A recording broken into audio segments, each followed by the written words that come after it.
مستیئسوا منہ خلصوا نجیا۔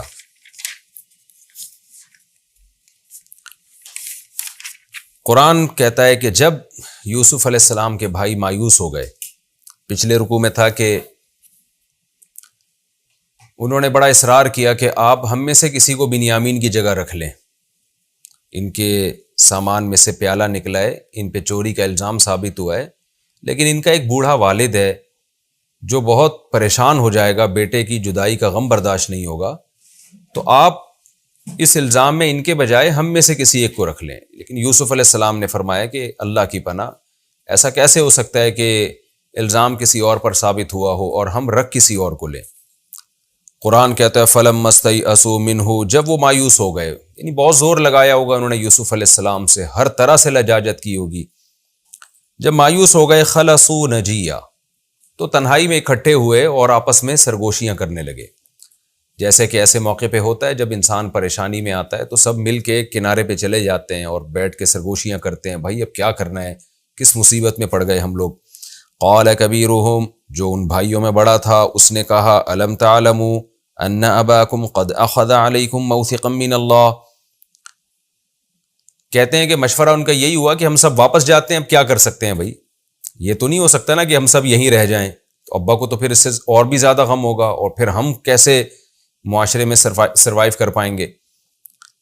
لیکن بڑے بھائی نے کہا کہ کیا تمہیں پتہ نہیں ہے کہ ابا تم نے، ہمارے باپ نے کتنا مضبوط ایگریمنٹ ہم سے لیا تھا، اور ہم یوسف کے بارے میں بھی یہ غلطی پہلے کر چکے ہیں، تو لہذا اس نے اپنے بڑے ہونے کا فائدہ اٹھایا، اس نے کہا فلن ابرح الارض، میں تو اب مصر میں ہی رہوں گا، میرے پاس تو میں تو شرمندگی میں باپ کا سامنا کر ہی نہیں سکتا، حتی یأذن لی ابی، جب تک میرا باپ مجھے معاف کر کے مجھے اجازت نہ دے دے، او یحکم اللہ لی، یا اللہ میرے بارے میں کوئی فیصلہ نہ کر دے، اللہ مجھے موت دے دے، یا کوئی اللہ کی طرف سے کچھ مقدر ہو جائے تو ٹھیک ہے، لیکن میں اپنے باپ کے چہرے کا اب سامنا نہیں کر سکتا۔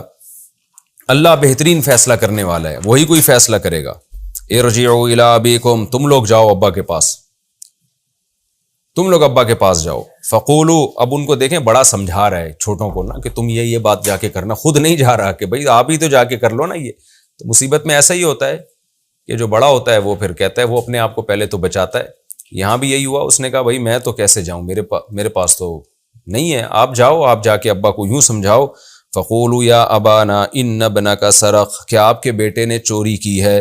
رہا مسئلہ کہ بیٹا کیسے چوری کر سکتا ہے، اتنا نیک بیٹا، تو بھائی ہمیں بھی تعجب ہے، لیکن وما شہدنا الا بما علمنا، ہم وہی بات کہہ رہے ہیں جو ہم جانتے ہیں، وما کننا للغیب حافظین۔ رہا مسئلہ یہ کہ آپ نے جو ہم سے مضبوط عہد لیا تھا تو ہمیں غیب کا پہلے سے علم تو نہیں تھا، ہمیں کیا پتا تھا کہ یہ ہو جائے گا، تو ہم نے تو ظاہری لحاظ سے جو آپ سے ایگریمنٹ کیا تھا کہ ہم بنیامین کو لے کر آئیں گے، ہم اس میں برحق ہیں، اب ہمیں نہیں پتا تھا کہ یہ بھی ہو سکتا ہے۔ واسأل القریۃ التی کنا فیہا، آپ آئیں مصر میں اس بستی سے پوچھیں جس میں ہم تھے۔ ظاہر ہے یہ تو مشکل تھا، یعقوب علیہ السلام اس بڑھاپے میں کہاں جاتے، لیکن ایسے موقع پہ انسان یہی کہہ سکتا ہے نا کہ بھئی میں تو یہی کہہ سکتا ہوں، آپ خود آ کے اب تفتیش کر سکتے ہیں تو کریں۔ واسأل القریۃ التی کنا فیہا، آئیں اس بستی میں آ کے پوچھیں جہاں ہم تھے مصر میں، وہ لوگ آپ کو بتائیں گے کہ بنیامین کے جو ہے اس پہ چوری ثابت ہوئی ہے۔ والعیر التی اقبلنا فیہا، جن قافلوں میں ہم آئے ہیں ان قافلے والوں سے پوچھ لیں۔ یہ سب باتیں عملاً ممکن نہیں تھی یعقوب علیہ السلام کے لیے، کیونکہ بڑھاپے کی وجہ سے ان کے لیے سفر کرنا اور اس طرح تفتیش کرنا ممکن نہیں تھا، لیکن ایسے موقع پہ انسان اور کیا کہتا ہے، یہی کہتا ہے نا کہ ابا آپ یہ کر سکتے ہیں تو کر لیں، یہ سب ہمارے حق میں گواہی دیں گے، تو آپ آئیں۔ وَإِنَّا لَصَادِقُونَ، اور بے شک ہم سچ کہہ رہے ہیں، یقین کر لیں ہماری بات کا، ہم جھوٹ نہیں کہہ رہے۔ قَالَ بَلْ سَوَّلَتْ لَكُمْ أَنفُسُكُمْ أَمْرًا، یعقوب نے فرمایا نا تمہارے دلوں نے تمہارے لیے کوئی بات گھڑ لی ہے۔ اس کو بھی میں بار بار کہتا ہوں صنعت اندماج، یہاں پورا واقعہ قرآن نے حذف کر دیا، ہونا تو یہ چاہیے تھا نا کہ پھر وہ بیٹے گئے، پھر وہ شہر میں داخل ہوئے، پھر ابا کے سامنے پیش ہوئے، ابا نے پوچھا بنیامین کہاں ہیں، تو انہوں نے پورا واقعہ سنایا، لیکن قرآن نے اس پورے واقعے کو حذف کر دیا کیونکہ یہ آٹومیٹیکلی انسان کو پتہ ہے کہ ایسا ہی ہوا ہوگا۔ یوسف علیہ السلام نے فرمایا بل، اور اس میں بلاغت بھی ہے، اس طرح سے حذف کر کے آگے بات کرنے میں، جب آپ سورہ یوسف کی تلاوت کرتے ہیں نا تو ایک عجیب انسان پر اثر ہوتا ہے، کیوں اللہ تعالیٰ کا کلام ہے تو جس انداز سے اللہ نے پیش کیا ہے وہ وہ انداز جتنا اٹریکٹیو ہو سکتا ہے اس کے علاوہ کوئی اور انداز اتنا اٹریکٹیو نہیں ہو سکتا، اتنا پرکشش نہیں ہو سکتا. قال بل سولت لکم انفسکم امرا، یعقوب علیہ السلام نے فرمایا نا نا نا نا نا، بلکہ تمہارے نفسوں نے تمہارے لیے کچھ معاملہ گڑھ لیا ہے. اب نئی کہانی بنا دی ہے تم لوگوں نے، جیسے پہلے بنائی تھی یوسف کے بارے میں، اب کچھ اور نئی کہانی بنا دی ہے. فصبر جمیل، یعنی فلیا صبر جمیل، اب میرے لیے جیسے پہلے صبر کے علاوہ کوئی آپشن نہیں تھا، اب بھی کوئی آپشن نہیں ہے میرے پاس، کچھ بھی نہیں کر سکتا میں. فصبر جمیل، میں ایسا صبر کروں گا جس میں کوئی شکایت نہیں ہوگی. عسى اللہ ان یأتینی بہم جمیعا، مجھے اللہ سے امید ہے کہ ان سب کو لے آئے گا اللہ، بڑے والے کو بھی لے آئے گا اور یوسف کو بھی اور بنیامین کو بھی. میں بار بار جب یہ آیتیں پڑھتا ہوں میں سوچتا ہوں خدا کی قسم اولاد کتنی بڑی نعمت ہے. یہ کس کمبخت نے پتہ نہیں 2 بچوں میں لگا دیا آج مسلم امہ کو. یعقوب علیہ السلام اپنے سارے بچوں پہ کیسا فخر کر رہے ہیں. جمیعہ کا مطلب سب کو لے آئے گا اللہ تعالیٰ. انسان کو کے لیے نا اللہ نے اولاد سے زیادہ محبوب چیز کوئی نہیں بنائی ہے، اور اسی میں آپ بخل سے کام لے کے کم ہو. سب سے بڑا گفٹ جو اللہ نے انسانوں کے لیے رکھا ہے، انسان چاہ رہا ہے کہ وہ گفٹ مجھے کم ملے. پیغمبر کبھی مال پہ نہیں روئے ہیں، کبھی مال کی ہوس نہیں. اکثر پیغمبر غریب اور مسکین گزرے ہیں. اولاد کا کیسا درد ہے یعقوب علیہ السلام کو، اس سے کیسی امیدیں ہیں اولاد سے. یہ سب چیزیں سوچنے کی ہیں کہ ہم نیچر سے ہٹ رہے ہیں. ہمیں جو کفر ہے نا، جنہوں نے یہ تحریکیں چلائی ہیں 2 بچے ہی اچھے، ظاہر ہے تو غیر مسلموں سے آئی ہیں، انہوں نے ہمیں ہماری نیچر سے ہٹا دیا ہے، ہماری خوشیاں ہم سے چھین لی ہیں. تو کیسی بدبختی کی بات ہے. کبھی کبھار مجھے لگتا ہے جو فیملی پلاننگ کے خلاف اتنا بولتا ہوں، یا تو ساری دنیا پاگل ہو گئی ہے، شاید میں پاگل ہو گیا ہوں. تو یا تو مجھے آ کے کوئی قائل کر لے تو میں یہ باتیں کرنا چھوڑ دوں. اور ایسا معاشرے میں پاگل ہوئے ہیں لوگ، علماء اس سے متاثر ہو گئے ہیں. علماء نسلیں روک رہے ہیں کہ نہیں جی یہ ہو جائے گا تو فلانا ہو جائے گا، ڈمکانا ہو جائے گا. تو عجیب قسم کی یعنی کہانی ہے، جو ایسا یعنی فطرت کے خلاف زہر گھول کے پلا دیا ہے کہ سارے ہی سب کی زبان پر ایک ہی بات ہے کہ نہیں جی زیادہ ہوں گے تو پلیں گے نہیں. مختلف نعرے ہیں، مختلف جو ہے نا وہ یعنی نتیجہ سب کا یہی ہے کہ نسل روکو. اور اس کے لیے جو دلائل تراشے جا رہے ہیں وہ ہر آدمی نے مختلف. کوئی کہہ رہا ہے پڑھائی مکمل نہیں ہو سکے گی، بچوں کی ایجوکیشن کا مسئلہ ہوگا، کوئی کہہ رہا ہے تربیت کا مسئلہ ہوگا، کوئی کہہ رہا ہے عورت کی صحت کا مسئلہ ہوگا. نتیجہ سب کا یہی ہے کہ نسل روکو. تو کسی بھی لیبل سے آپ روکتے ہیں نسل، یہ سب نیچر کے بھی خلاف ہے، قرآن و سنت کے بھی خلاف ہے، اور اپنے پاؤں پر آپ خود ہی کلہاڑا مار رہے ہیں. بہرحال یعقوب علیہ السلام نے فرمایا فصبر جمیل عسى اللہ ان یأتینی بہم جمیعا، مجھے امید ہے اللہ ان سب کو واپس لے آئے گا. انہ هو العلیم، وہ جاننے والا ہے، الحکیم، اور حکمت والا ہے. وہ ہم سب کے حالات بھی جانتا ہے. اور حکمت والا کا مطلب یہ کام سارے الٹے سیدھے ہو رہے ہیں لیکن مجھے پتا ہے جو رب ہے وہ حکمت والا ہے. اس میں میری کوئی خیر خواہی ہوگی، میری بہتری ہوگی، اس کا کوئی کام حکمت سے خالی نہیں ہے. یہاں یہ سوال پیدا ہوتا ہے یوسف علیہ السلام کو، یعقوب علیہ السلام کو یہ امید کیسے ہو گئی کہ اللہ سب کو لے آئے گا؟ تو امید کیسے؟ تو اس کا جواب یہ ہے کہ یوسف علیہ السلام نے جو خواب دیکھا تھا نا، اس سے یعقوب علیہ السلام کو ایک امید قائم تھی کہ اللہ میرے بیٹے کو ضائع نہیں کرے گا. کیونکہ اگر اس نے ضائع کرنا ہوتا تو ایسا اچھا خواب کیوں دکھاتا؟ تو کچھ کام اللہ لے گا لیکن اللہ مجھے آزمائشوں میں ڈال رہا ہے. تو اس لیے کہ یعقوب علیہ السلام کو ایک امید کی ایک کرن بندی ہوئی تھی کہ یہ جو کچھ ہو رہا ہے، غم آ رہے ہیں، جدائی بھی ہو رہی ہے، لیکن کچھ اللہ سے ان کو امید تھی کہ اللہ نے جو سلسلہ باپ دادا سے شروع کیا ہے نبوت کا، وہ میرے خاندان میں یوسف کے ذریعے ہوگا، تو کچھ نہ کچھ اللہ کی طرف سے ہوگا. یہاں بھی آپ دیکھیں جو نیگیٹو سوچ رکھنے والے لوگ ہوتے ہیں نا، وہ ایسے موقع پہ نیگیٹیوٹی کا شکار ہو جاتے ہیں. وہ کیا کہتے ہیں کہ یار خواب تو بڑا اچھا آیا تھا، اس سے تو لگ رہا تھا کہ بہت اچھا ہو جائے گا، لیکن حالات سے لگ رہا ہے کہ اللہ نے ہمیں معاذ اللہ غلط خواب دکھایا تھا، اور اللہ تعالیٰ کہتا کچھ ہے اور کرتا کچھ ہے. جیسے جب آپ کسی کو خوشخبریاں بتائیں نا کہ تقوی اختیار کرو گے، مال میں برکت ہوگی، قرآن و سنت سے ہی بات ثابت ہے. اب اس کے مال میں برکت نہیں ہو رہی تو وہ کیا کہے گا؟ ابے یار یہ تو بس سیاسی باتیں ہیں معاذ اللہ اللہ تعالیٰ کی، یہ مولویوں کی گڑی ہوئی باتیں ہیں، باپ دادا سے چلی آ رہی ہیں، ہم تو نے جو تقوی اختیار کیا ہم تو برباد ہو گئے. تو نیگیٹو سوچ والا جو بے صبرا ہوتا ہے وہ ایسی باتیں کرتا ہے. صبر والے لوگ ایسی باتیں کرتے ہیں جیسے یعقوب علیہ السلام کر رہے ہیں کہ اتنا غم، یہ غم جو ہے یہ شو کر رہا ہے کہ آپ نا امید ہو چکے ہیں، لیکن آپ امید کی باتیں کر رہے ہیں. عسى اللہ ان یأتینی بہم جمیعا، مجھے امید ہے اللہ ان سب کو لے آئے گا، کیونکہ وہ جانتا بھی ہے ہمارے حالات کو اور حکمت والا بھی، اس کی حکمت کا تقاضا ہے جو کچھ ہو رہا ہے. لیکن دل کی حالت کیا ہے وہ اگلی آیتوں میں اللہ نے پیش کی ہے. دل کی جو کیفیت تھی وہ اس آیت میں وَتَوَلَّى عَنْهُمْ، اور پیٹھ پھیری یعقوب علیہ السلام نے ان سب سے. وقال، اور کہنے لگے یا اسفا علی یوسف، ہائے افسوس یوسف پر. وَابْيَضَّتْ عَيْنَاهُ مِنَ الْحُزْنِ، اور پھر بہت زیادہ رونے لگے اور آپ کی آنکھیں سفید ہو گئیں، یعنی نابینا ہو گئے رو رو کے. وَهُوَ كَظِيمٌ، اور آپ گھٹ رہے تھے اندر ہی اندر. گھٹ اس لیے رہے تھے کہ جب انسان غم کو صحیح طرح سے اس کا اظہار نہ کرے نا تو اس کو گھٹن محسوس ہوتی ہے. تو شکر گزاری کی وجہ سے، صبر کی وجہ سے اس غم کا پراپر اظہار نہیں کر پا رہے تھے. اب اتنے عرصے کے بعد پہلی دفعہ یہ الفاظ آپ کی زبان سے نکلے کہ ہائے افسوس یوسف پر. اور یہ بھی اللہ کے سامنے شکایت کی آپ نے، مخلوق کے سامنے نہیں کی شکایت. تو قرآن کہہ رہا ہے کہ اتنا روئے کہ آپ کی آنکھوں کی بینائی چلی گئی. فَهُوَ كَظِيمٌ، اور وہ گھٹ رہے تھے.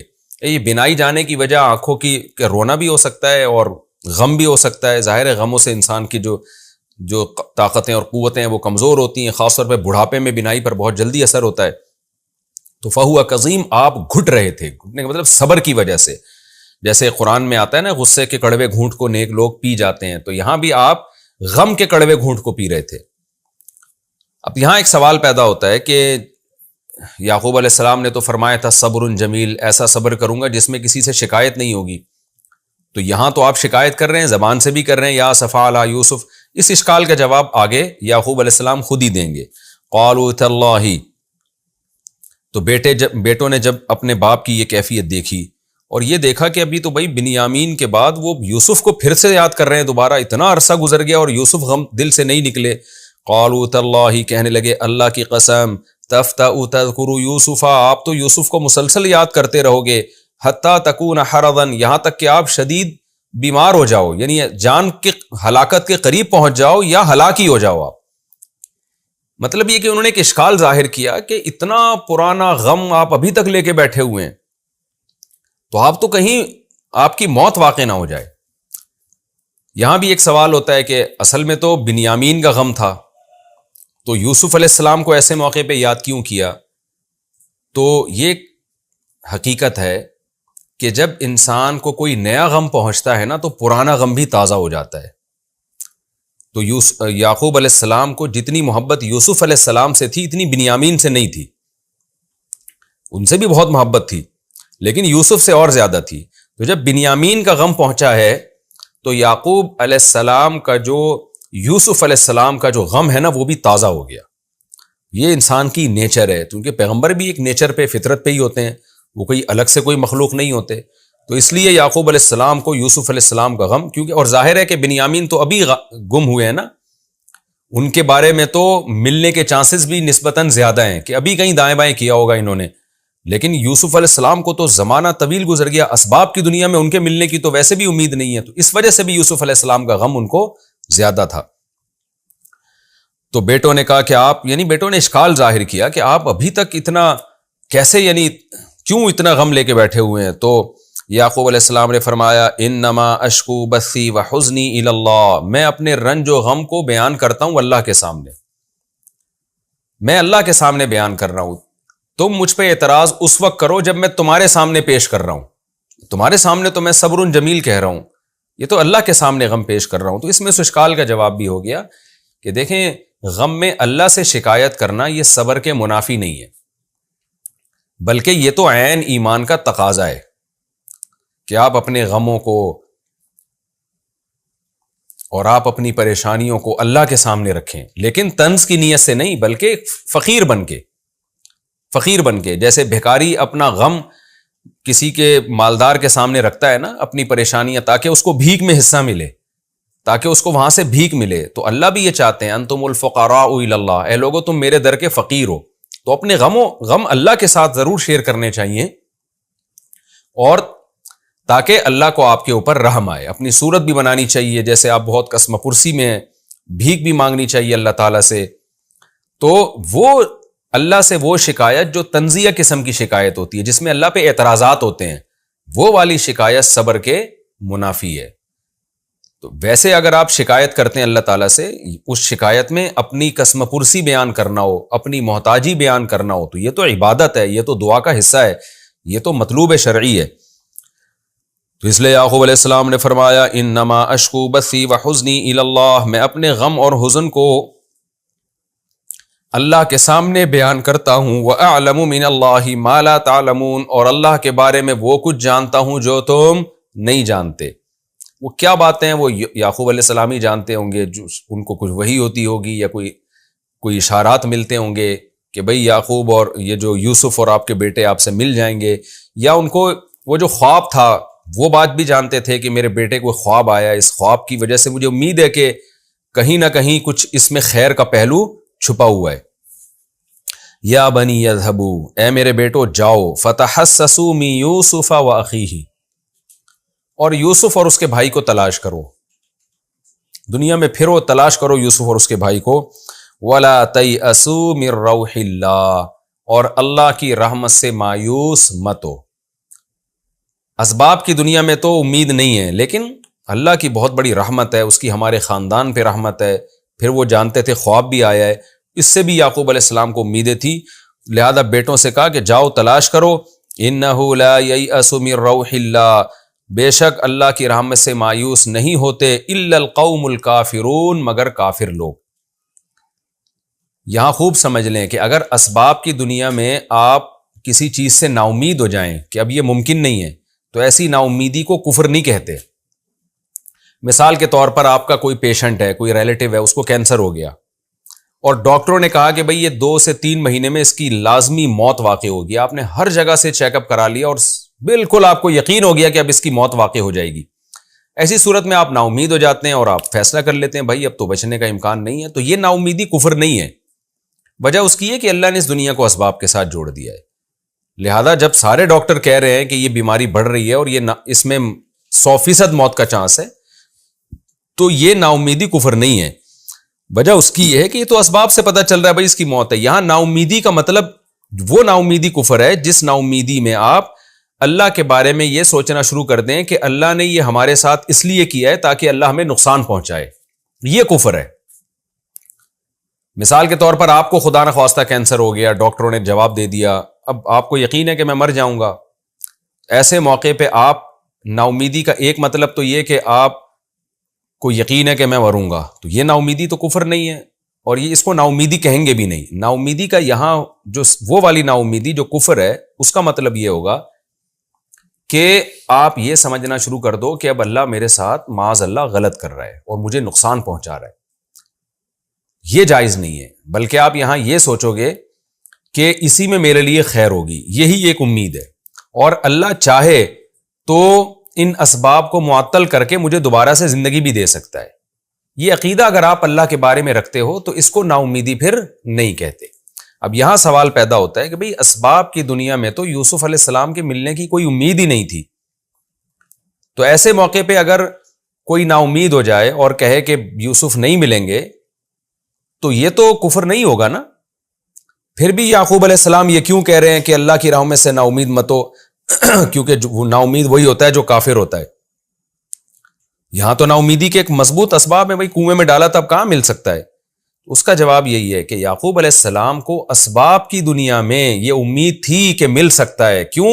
وہ خواب جو یوسف علیہ السلام کو آیا تھا، بچپن میں خواب آیا تھا، وہ خواب آپ کو بار بار ایک خوشخبری سنا رہا تھا، وہ خواب سے آپ کو امیدیں تھیں کہ ابھی اسباب کی دنیا میں بھی ہم مایوس نہیں ہوئے، کہیں نہ کیوں۔ اور قتل کا یقین بھی نہیں تھا نا یعقوب علیہ السلام کو، اگر قتل کا یقین ہوتا پھر تو نہیں کہتے کہ تلاش کرو، پھر تو ظاہر ہے اب تو واپسی کا کوئی چانس نہیں ہے، کیونکہ اللہ کی عادت نہیں ہے کسی کو موت کے بعد دوبارہ زندگی دے اسی دنیا میں۔ تو یہاں اس یعقوب علیہ السلام کو یعقوب علیہ السلام کو ایک امید تھی کہ خواب آیا تو شاید، تو لہذا تلاش کرتے ہیں۔ ایسے موقع پہ یہ الفاظ کہنا درست ہے کہ ایسے موقع پہ کوئی شخص 100% نا امید ہو جائے تو وہ یقیناً کفر ہے، یعنی کافر لوگ ہی ایسے موقع پہ نا امید ہوتے ہیں، مسلم ایسے موقع پہ نا امید نہیں ہوتا۔ تو اصول اور ضابطہ یہ ہوا کہ جب اسباب کی دنیا میں بالکل ناکام ہو جائیں اور کسی چیز کے اسباب بالکل ختم ہو جائیں تو ایسے موقع پہ یہ فیصلہ کر دینا کہ اب یہ کام نہیں ہو سکتا، یہ وہ نا امیدی نہیں ہے جو کفر کے زمرے میں آتی ہے۔ ہاں اسباب دونوں طرف ہوں، تو ایسے موقع پہ کافر چونکہ خدا کے وجود پر یقین نہیں رکھتا وہ فوراً نا امید ہو جاتا ہے، وہ کہتا ہے یار اب نہیں ہونے والا۔ مسلمان چونکہ اللہ کے وجود پر یقین رکھتا ہے تو اس کو پتا ہے کہ یار اگرچہ زیادہ تر اسباب ناکامی کی طرف جا رہے ہیں لیکن کچھ نہ کچھ آپشن اللہ نے میرے لیے کامیابی کا بھی رکھا ہے، تو وہ کامیابی والے آپشن کو ترجیح دیتا ہے کہ بھئی اللہ غفور رحیم ہے، وہ اپنے بندوں پر مہربان ہے، تو ہمیں اس سے امید ہے کہ انشاءاللہ ہمارے حق میں وہ نتیجہ اچھا نکالے گا۔